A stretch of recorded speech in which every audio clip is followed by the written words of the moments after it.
Ladies and gentlemen, because even now, after almost 2 years of this outrage, Hamas refused to give the hostages back.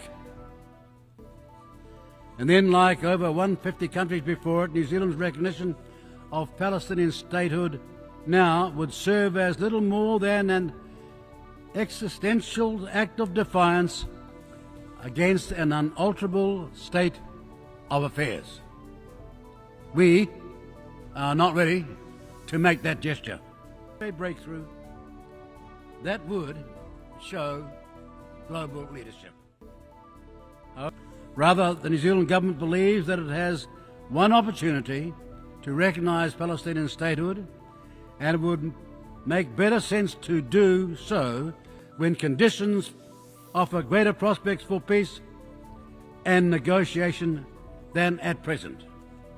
With a war raging, Hamas still in place, and no clarity on next steps, we do not think that time is now.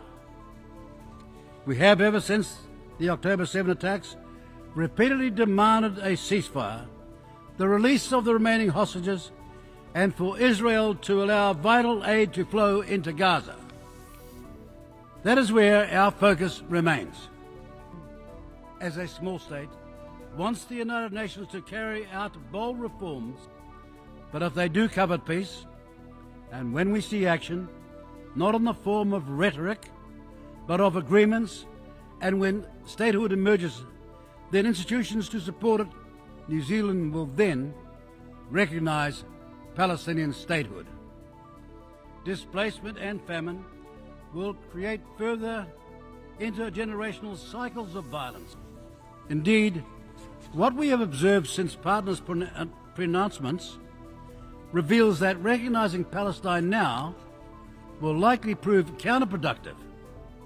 That is, Hamas resisting negotiation in the belief that it is winning the global propaganda war while pushing Israel towards even more intransigent military positions.